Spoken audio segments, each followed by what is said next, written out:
किसी ने सच ही कहा है, जो चीज़ आपको चैलेंज करती है वही आपको चेंज करती है।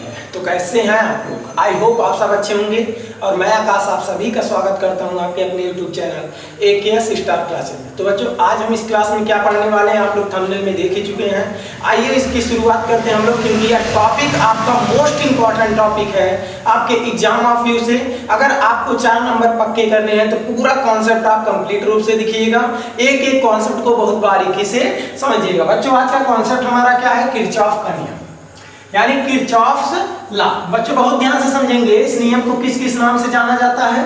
इस नियम को किरचॉफ का प्रथम नियम के नाम से भी जाना जाता है, संधि का नियम के नाम से भी जाना जाता है, और किरचॉफ का वैद्युत धारा संबंधी नियम के नाम से भी जाना जाता है, जिसको इंग्लिश में कह सकते हैं आप किरचॉफ्स करंट लॉ। क्या कह सकते हैं बच्चों? Kirchhoff's current law. क्लास में या फिर कॉलेज में लड़कियां क्या करती हैं? KCL कंप्लीट है तुम्हारा, मतलब KCL का मतलब क्या बच्चों? किरचॉफ करंट लॉ, यानी यही आपका मतलब है किरचॉफ का प्रथम नियम, जिसको इतने सारे नामों से क्या किया जाता है? जाना जाता है। बहुत ही अच्छे से बच्चों इस नियम को समझेंगे। नियम तो एकदम आसान है, नियम तुरंत ही समाप्त हो जाएगा, 1 मिनट में समझ में आ जाएगा, लेकिन उसको अप्लाई करना थोड़ा सा बच्चों जटिल है। उस अप्लाई कैसे करेंगे इस नियम को, चाहे तो फर्स्ट लॉ हो चाहे तो सेकंड लॉ हो, उस लॉ को हम अप्लाई कैसे करेंगे उसके बारे में जानते हैं। आप लोग जानते हैं किरचॉफ का जो नियम है बच्चों, 2 नियम है आपका। किरचॉफ का कितने नियम है? 2 नियम। कितने नियम है? 2 नियम। और यह जो नियम है बच्चों, वह किसी जटिल परिपथ के लिए, मतलब कोई सर्किट है उसमें बहुत सारे वायर और जुड़े हों, तो वैसे परिपथों के लिए किरचॉफ ने क्या दिया? अपना नियम दिया। और इस नियम में उन्होंने 2 नियम दिया। क्या नियम दिया? 2 नियम दिए। पहला नियम देखेंगे क्या? किरचॉफ का प्रथम नियम, जिसको संधि का नियम या किरचॉफ का वैद्युत धारा संबंधी नियम कहते हैं, इसको आप शॉर्ट में लड़कियों के लैंग्वेज में कह सकते हैं क्या? KCL। सॉरी, आप भी बोल सकते हैं क्या? KCL। आइए समझते हैं क्या है बच्चों। इस डेफिनेशन को बहुत अच्छे से समझेंगे। यह नियम तो जस्ट ही आप लोग समझ जाएंगे, लेकिन इसको अप्लाई कैसे करेंगे उसको बहुत बारीकी से आप लोग समझेंगे। किरचॉफ का प्रथम नियम क्या कहता है? किसी वैद्युत परिपथ के, ध्यान से सुनेंगे बच्चों, किसी वैद्युत परिपथ के किसी संधि पर, किसी संधि पर। सर जी, संधि क्या होता है? तो संधि का मतलब बच्चों, जहां पे 2 से अधिक वायर आपस में क्या हो? जुड़े। जहां पे 2 से अधिक वायर क्या हो? आपस में जुड़े। जैसे एक वायर यहां से जुड़ा हो, एक वायर यहां से जुड़ा हो, एक वायर ऐसे जुड़ा हो, तो इस पॉइंट को आप संधि कह सकते हैं। इसको आप कंजक्शन कहते हैं, सॉरी जंक्शन कहते हैं। क्या कहते हैं? जंक्शन कहते हैं। अगर याद हो, आप रेल से यात्रा किए होंगे तो आप लोग देखते होंगे गोरखपुर जंक्शन, पीपीगंज जंक्शन, अन्य कोई जंक्शन, यानी जंक्शन माने संधि, जहां से 2-3 डायरेक्शन से आपको ट्रेन आती हुई मिलती है। उसी प्रकार इसमें संधि का मतलब है जहां पे 2-3 वायर क्या हो आपस में, 2 नहीं 2 से अधिक वायर आपस में क्या हो? कनेक्ट हो। 3 हो सकते हैं, 3 से ज्यादा। 2 वायर के लिए आप जंक्शन नहीं कह सकते इस सर्किट में, इनके नियम के अनुसार। किसी वैद्युत परिपथ के किसी संधि पर, ध्यान से समझेंगे बच्चों, आने वाली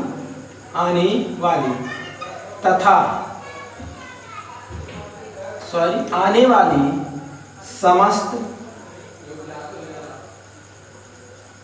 धाराओं का योग, आने वाली समस्त धाराओं का योग जाने वाली समस्त धाराओं की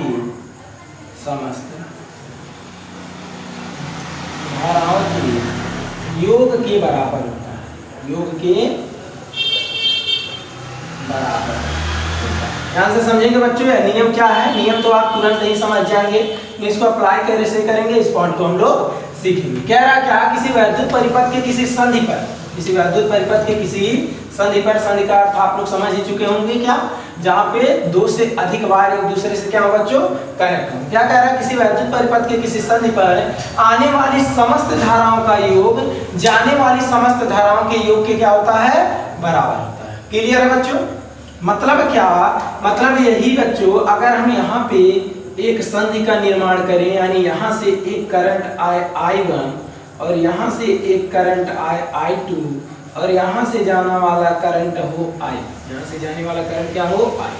तो इस जंक्शन पर, इस संधि पर आने वाली समस्त धाराओं का योग यानी I1 + I2 जाने वाली समस्त धाराओं के योग के क्या होगा, बराबर। नहीं समझे? जैसे मान ले अगर एक वायर यहाँ से आया, एक वायर यहाँ से आया, एक वायर यहाँ से आया और एक वायर इधर चला गया, एक वायर इधर चला गया। यहाँ से करंट आया I1, यहाँ से करंट आया I2, यहाँ से करंट आया I3। ध्यान से नोटिस करेंगे बच्चों, अप्लाई कैसे करते हैं हम फर्स्ट लॉ को, उसके बाद फिर देखेंगे सेकंड लॉ को कैसे। सेकंड लॉ आपका मोस्ट इंपॉर्टेंट लॉ है, वहां से एग्जाम में पेपर 100% चांस होते हैं पूछने के। यहाँ से जो करंट गया वह मान लिए I4, यहाँ से जो करंट गया वह मान लिए I5। तो यह इस जंक्शन पे कितने करंट आए बच्चों, I1 I2 I3, यानी I1 plus I2 plus I3 बराबर क्या होगा बच्चों, I4 प्लस I5। क्लियर है? तो यह आपका नियम है, फर्स्ट लॉ यही कहता है क्या, किसी वैद्युत परिपथ के किसी संधि पर आने वाली समस्त धाराओं का योग जाने वाली समस्त धाराओं के योग के क्या होता है, बराबर होता है। क्लियर है बच्चों?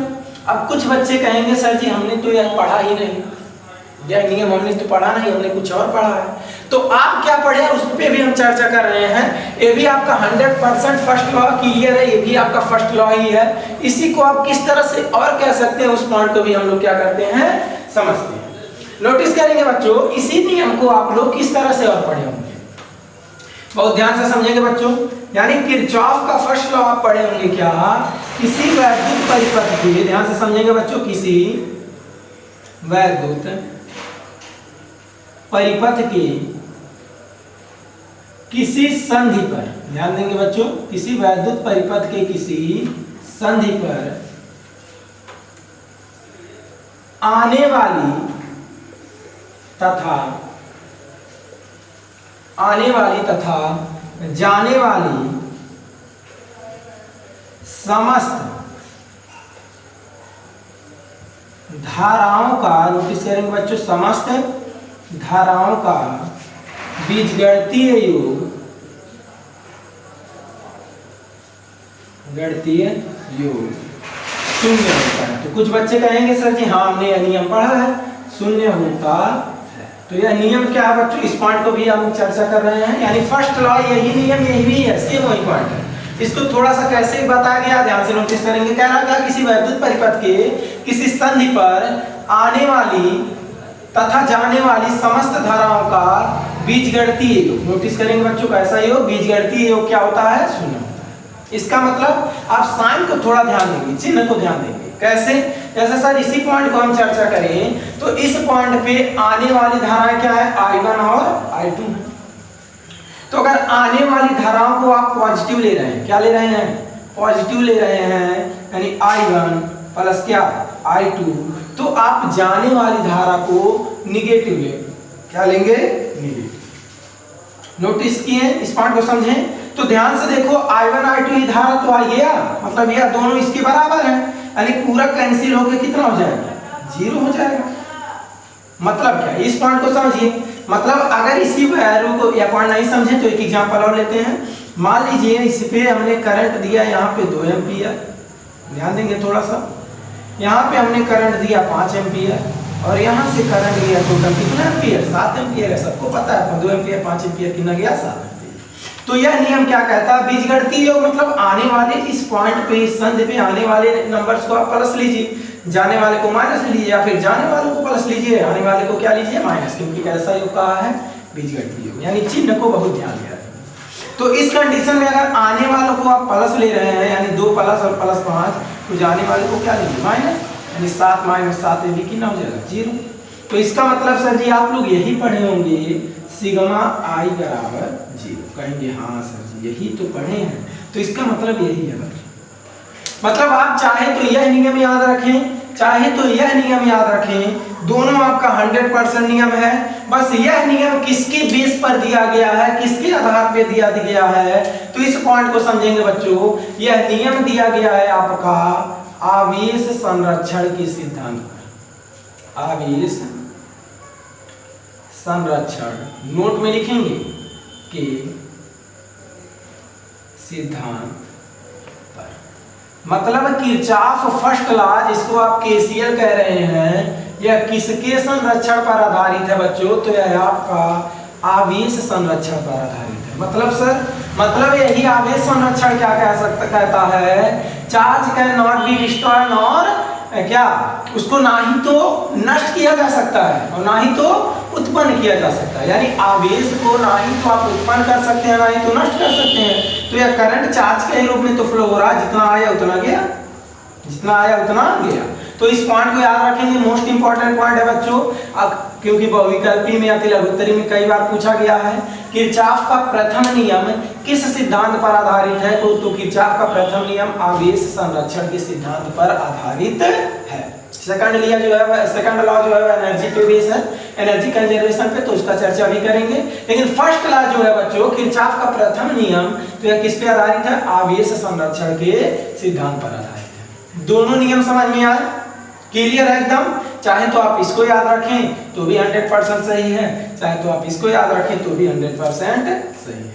तो इसको सर अप्लाई कैसे करेंगे, तो थोड़ा सा एग्जांपल लिए हैं तो शायद अप्लाई समझ में आया होगा।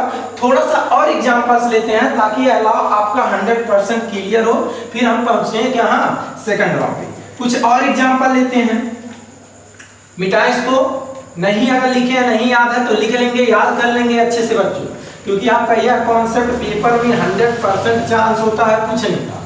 ठीक है, नोट में इसको जरूर लिखेंगे, किरचॉफ का प्रथम नियम आवेश संरक्षण पर आधारित है। आइए कुछ एग्जांपल्स और लेते हैं, इस लॉ को हम अप्लाई कैसे करेंगे, कुछ एग्जांपल्स की सहायता से और क्या करते हैं समझते हैं। कहेंगे सर जी अच्छा साफ नहीं हुआ, अरे थोड़ा सा इसको भिगोना पड़ेगा। अभी हम नेक्स्ट स्लाइड में चलेंगे तो इसको भिगो के हम इसको साफ ही कर देंगे। आइए समझते हैं क्या कह रहा है बच्चों, ध्यान देंगे थोड़ा सा कुछ एग्जांपल्स और इस लॉ को हम अप्लाई कैसे करेंगे।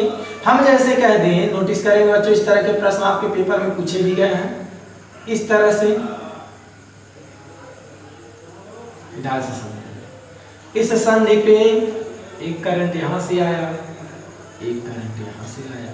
नोटिस करेंगे बच्चों, बहुत ध्यान से समझेंगे। इस पॉइंट पे कुछ करंट इधर चला गया और कुछ करंट इधर से आया। ध्यान देंगे बच्चों, संधि तभी बनेगा जहां पे दो से अधिक वायर क्या हो कनेक्ट हो, एक वायर, दो वायर और एक वायर है थर्ड का वायर, एक क्या है फोर्थ वायर। अब हमने मान लिया यहां से कितना एम्पीयर दिया, 5 एम्पीयर। यहां से आया कितना एम्पीयर, 2 एम्पीयर। ध्यान से समझेंगे बच्चों, यहाँ पे कितना आया, 3 एम्पीयर। यहाँ से हमने माना जो एम्पीयर गया धारा का वह गया 6 एम्पीयर।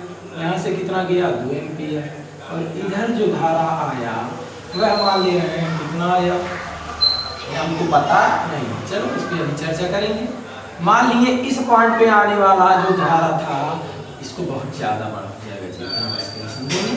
यहाँ पे मान ले रहे हैं 3 एम्पीयर करंट आया और यहाँ से 2 एम्पीयर करंट आया और यहाँ से कितना करंट गया ये हमको पता नहीं है, कुछ हमको पता नहीं है, क्यों नहीं पता है आइए समझते हैं। तो अगर कह दे इस पॉइंट पे जो करंट है वह कितना है, नोटिस करेंगे बच्चों। यहाँ पहले पूछ रहे अगर यहाँ पे कितना वायर है, मान लो कितना धारा है, यहाँ पे धारा का मान कितना है यह पूछ ले, और फिर पूछ ले यहाँ पे करंट का मान कितना है। तो कैसे लॉ अप्लाई करेंगे हम, इस लॉ को ध्यान से समझेंगे। नोटिस करेंगे बच्चों, किरचॉफ का फर्स्ट लॉ केसीएल क्या कहा कि किसी संधि पे आने वाली समस्त धाराओं का योग जाने वाली समस्त धाराओं के योग के क्या होता है, यही तो कहा। तो कितने संधियां, 1 2 3 संधि। तो अगर हम पहले संधि को देखें तो इस संधि पे कितनी धाराएं आ रही हैं, 2 5 3 8 एम्पीयर। तो यहाँ से जाएंगे भी कितनी, 8 एम्पीयर। क्लियर है बच्चों, ध्यान से समझेंगे। यहाँ से धारा कितना जाएगा, इस यहाँ से 8 एम्पीयर धारा जाएगा। अब इस पॉइंट पे कितना करंट पहुंचा, तो कहेंगे सर जी 8 एम्पीयर पहुंचा। कितना एम्पीयर यहाँ से भी जा रहा है, यानी 6 एम्पीयर, यानी 8 6 14 एम्पीयर हो गया।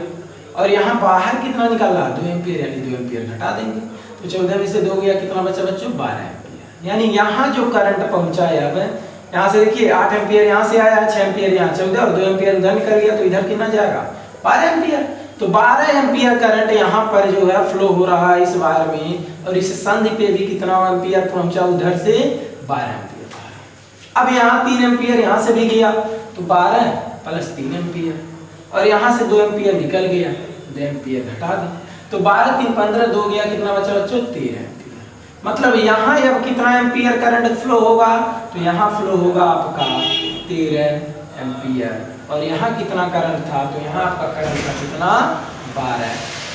क्या यह पॉइंट समझ में आया? क्लियर है बच्चों?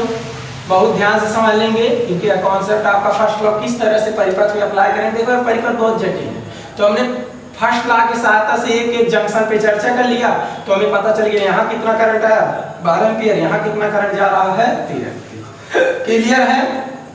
कोई डाउट नहीं होना चाहिए। अगर फर्स्ट लॉ कंप्लीट है बच्चों, एकदम क्लियर है, तो हम चलते हैं नेक्स्ट स्लाइड पे और देखते हैं हम क्या किरचॉफ का सेकंड लॉ, यानी सेकंड लॉ ऑफ किरचॉफ, या फिर कह सकते हैं किरचॉफ्स सेकंड लॉ। चलते हैं बच्चों नेक्स्ट। तो बच्चों आ चुके अपने नेक्स्ट स्लाइड पर, और इस स्लाइड में हम लोग देखने वाले हैं क्या किरचॉफ्स सेकंड लॉ, यानी किरचॉफ का द्वितीय नियम। बच्चों बहुत अच्छे से समझेंगे, सेकंड लॉ का मोस्ट इंपॉर्टेंट नियम है बच्चों। इसको अप्लाई कैसे करेंगे, कैसे हम लागू करेंगे, इस पॉइंट पे भी बहुत चर्चा करेंगे हम लोग। पहले देखते हैं सेकंड लॉ है क्या। बच्चों ध्यान देंगे क्या रहा सेकंड लॉ। सेकंड लॉ को आप किरचॉफ का द्वितीय नियम या पास का नियम या उल्टता के नियम से भी आप जान सकते हैं, यानी इतने नामों से किरचॉफ के द्वितीय नियम को जाना जाता है। क्या क्या रहा बच्चों सेकंड लॉ, तो बहुत ध्यान से समझेंगे। क्या रहा, किसी परिपथ में प्रत्येक बंद पास, किसी परिपथ में प्रत्येक बंद पास, मतलब क्या, यहाँ पे जैसे आप देखिएगा एक परिपथ हम लिए हैं और इस परिपथ में एक क्लोज लूप यहाँ पर है, पास यानी लूप, एक लूप यहाँ पे है और एक लूप यहाँ पे है, यानी दो लूप हैं। तो कह रहा प्रत्येक बंद पास के विभिन्न खंडों में, पहला खंड और दूसरा खंड, बहने वाली धाराओं, जैसे यहाँ करंट I1 बह रहा है, यहाँ करंट I2, यहाँ करंट I1 प्लस I2, बहने वाली धाराओं तथा संगत प्रतिरोध R1 R2 R3 सभी प्रतिरोध है के गुणनफलों का बीजगणितीय योग उस पास में। बच्चों ध्यान देंगे यहाँ पे क्या कह रहा है, गुणनफलों का बीजगणितीय योग। किसका? गुणनफलों का। किसके गुणनफल का? तो धाराओं और संगत प्रतिरोधों, इनके गुणनफलों का बीजगणितीय योग उस पास में लगने वाले विद्युत वाहक बल। बच्चों ध्यान देंगे, विद्युत वाहक बलों के बीजगणितीय योग के क्या होता है, बराबर। मतलब सर, मतलब सिग्मा IR बराबर सिग्मा E, मतलब प्रत्येक पास में बहने वाली धाराओं तथा संगत प्रतिरोधों के गुणनफल का बीजगणितीय योग, इसका मतलब है समेशन यानी योग। कैसा योग? बीजगणितीय योग। बीजगणितीय योग मतलब चिन्ह को विशेष ध्यान में रखेंगे। कैसे? अभी इस परिपथ में हम आपको समझा रहे हैं।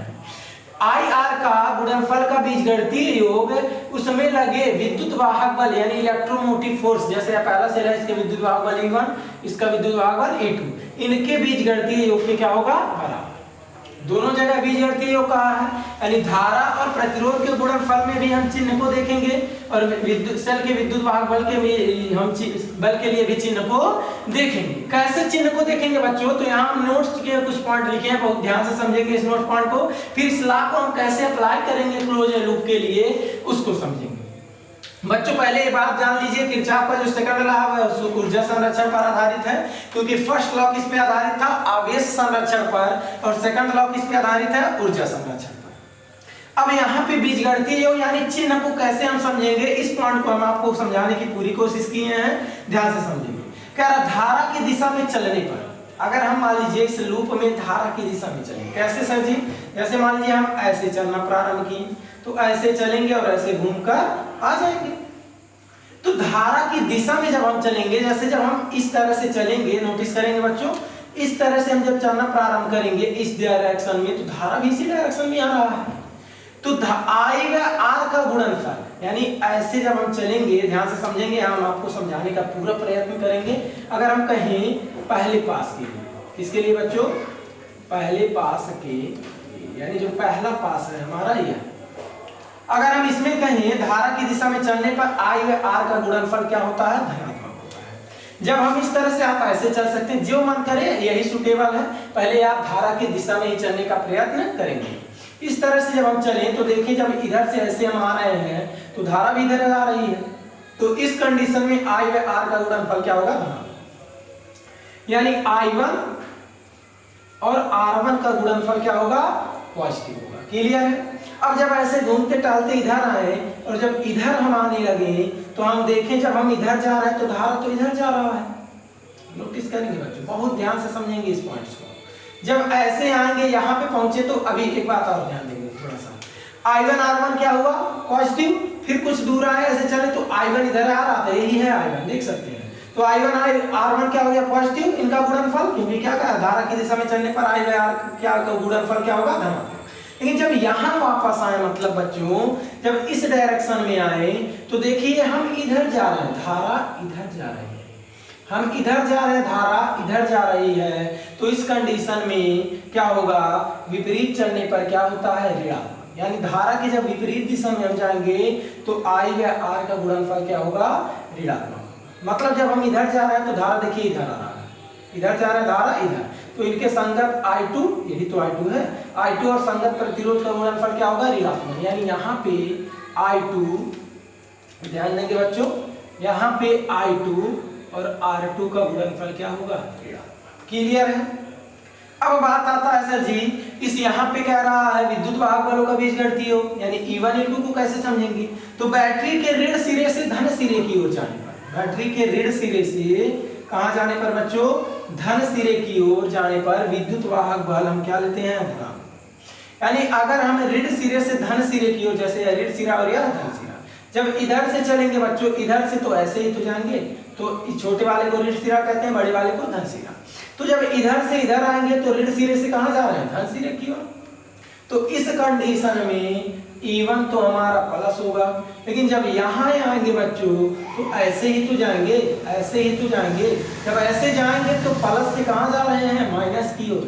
और इस कंडीशन में क्या रहा, तथा प्लस से माइनस के लिए विद्युत वाहक बल क्या होगा, ऋणात्मक। यानी जब यहाँ से घूमेंगे तो E2 क्या हो जाएगा, माइनस हो जाएगा। क्या यह बात समझ में आया। फिर एक बार आपको हम समझाने की पूरी प्रयत्न करेंगे। धारा की दिशा में चलने पर I व R का गुणनफल धनात्मक। जैसे हमने ऐसे चला तो धारा की इधर जा रहा था तो I1 और R1 का गुणनफल क्या हो गया बच्चों, पॉजिटिव हो गया। कहेंगे सर जी धनात्मक, अरे यहाँ है जी प्लस, धनात्मक। फिर कह रहा है विपरीत जाने पर ऋणात्मक। तो जब ऐसे हमने किया तो ऐसे ही तो घूमेंगे, ऐसे जाएंगे, ऐसे घूम के आएंगे इस पास में, पहले पास के लिए। तो ऐसे गए I व R का गुणनफल धनात्मक। लेकिन जब इधर आने लगे तो हम देख रहे हैं, हम तो जा रहे हैं इधर, लेकिन I2 तो इधर आ रहा है। I2 देखिए इधर आ रहा है ना, यहाँ पे भी देख सकते हैं इधर आ रहा है ना, ऐसे जा रहे हैं, I2 इधर आ रहा है, तो इनका गुणनफल क्या हो गया, ऋणात्मक। क्लियर है बच्चों, समझ में आया। विद्युत वाहक बल क्या है, जब हम ऋण सिरे से धन सिरे की ओर जाएंगे तो विद्युत वाहक बल क्या होगा, धनात्मक। यानी जब ऐसे चलेंगे तो ऋण सिरे से धन सिरे की ओर जा रहे हैं, ऋण सिरे से या छोटा वाला ऋण, बड़ा वाला प्लस, यानी धनात्मक। ऋण सिरे से जब धन की ओर आएंगे तो E क्या होगा बच्चों, धनात्मक, यानी E1 हमारा प्लस है। और जब विपरीत दिशा में जाएंगे यानी धन से ऋण की ओर, धन से कहां जाएंगे बच्चों, ऋण की ओर, तो विद्युत वाहक बल क्या होगा, ऋणात्मक। तो यहाँ धन से जब ऋण प्लस वाला बड़ा है, छोटा वाला माइनस है, तो यानी जब प्लस से माइनस की ओर जाएंगे तो विद्युत वाहक बल क्या होगा, माइनस। क्लियर है बच्चों। इसी को आप लिखे हैं क्या, सिग्मा IR, और इसी को क्या लिखे हैं, सिग्मा E। क्लियर है पहले पास के लिए। थोड़ा सा इस पास को भी समझ लीजिएगा। यहाँ पे एक सेल है, यहाँ दूसरा सेल, यहाँ से धारा I1 निकला, यहाँ से क्या निकला, I2, I1 I2 यहाँ से क्या हो रहे हैं, जा रहे हैं। I2 पुनः इधर आ गया, I1 पुनः इधर आ गया। क्लियर है। अब बात करें बच्चों दूसरे पास के लिए, यानी अगर हम कहें दूसरे पास के लिए बच्चों, इससे रिलेटेड हम लोग न्यूमेरिकल भी नेक्स्ट क्लास में सॉल्व करेंगे। इससे संबंधित प्रश्न कैसे पूछे गए उसको भी बहुत अच्छे से समझेंगे। इस पॉइंट को आप लोग इस नियम को समझ लेंगे, दोनों नियम को अच्छे से क्लियर कर लेंगे, ताकि नेक्स्ट वीडियो में इसके रिलेटेड हम लोग न्यूमेरिकल सॉल्व कर पाए, क्योंकि वीडियो बहुत बड़ा हो जाएगा तो दिक्कत हो जाएगा। आइए सेकंड पास के लिए बात करते हैं बच्चों। जब सेकंड पास में आएंगे तो इसी तरह से चलेंगे और इसी तरह से घूम के आएंगे, ऐसे जाएंगे, ऐसे क्या होंगे, आएंगे। तो इस कंडीशन में देखिए, जब ऐसे जा रहे हैं तो I2 भी इधर आ रहा है, तो I2 भी इधर आ रहा है, तो यानी हम धारा की दिशा में चल रहे हैं, तो R2 का दिशा गुणनफल क्या होगा बच्चों, धनात्मक होगा। लेकिन जब इधर आएंगे तो इधर जाने पे देखिए I1 प्लस I2 भी इधर जा रहा है, यानी अभी भी हम धारा की दिशा में हैं। तो इस कंडीशन में इनका धारा और संगत प्रतिरोध का गुणनफल क्या हो जाएगा, धनात्मक ही रहेगा, यानी प्लस क्या होगा, I1 प्लस I2। यह क्या है, धारा है, और संगत प्रतिरोध क्या है, R। इधर वाला पॉइंट समझ में आया धारा के लिए। अब सेल की बात करते हैं। तो जब इधर से चलेंगे बच्चों तो ऋण से धन की ओर जा रहे हैं, ऋण से धन की ओर जाने पर विद्युत वाहक बल क्या होता है, धनात्मक होता है। जब इस तरह से हम चलेंगे ऐसे, तो ऋण से कहां जाएंगे, धन की ओर, ऐसे तो चलते आएंगे, ऐसे चलते आएंगे, तो यह E2 क्या हो जाएगा, प्लस हो जाएगा, यानी E2 क्या हो जाएगा, प्लस हो जाएगा। अब यहाँ इधर से जा रहे हैं तो कोई सल ही नहीं है, तो उसका हम कोई चर्चा ही नहीं करेंगे। तो इस प्रकार से बच्चों जो हमारे पास रहेंगे उसमें हम इस लॉ को इन कंडीशन के अनुसार अप्लाई करके किरचॉफ के द्वितीय नियम से संबंधित प्रश्नों को हम क्या करेंगे, हल करेंगे। सेम ऐसे प्रश्न हल होगा बच्चों जब नेक्स्ट वीडियो में सॉल्व कराएंगे, तो आप लोग को समझ में आएगा कि हाँ सच में सेकंड लॉ जिस तरह से हमने समझा था उसी तरह से प्रश्न भी हल हो रहे हैं। अगर बच्चों दोनों लॉ आपको समझ में आ रहे हैं तो वीडियो को जरूर लाइक कीजिएगा और अपने दोस्तों में शेयर कीजिएगा, और नया है तो चैनल को जरूर सब्सक्राइब करके बेल आइकन को प्रेस कर लीजिएगा, ताकि हमारा चैनल बच्चों बहुत तेजी से ग्रो हो सके और हम आपको और अच्छा कंटेंट दे सके। आज की वीडियो में बस इतना ही बच्चों, मिलते हैं नेक्स्ट वीडियो में, तब तक के लिए धन्यवाद, ऑल द बेस्ट।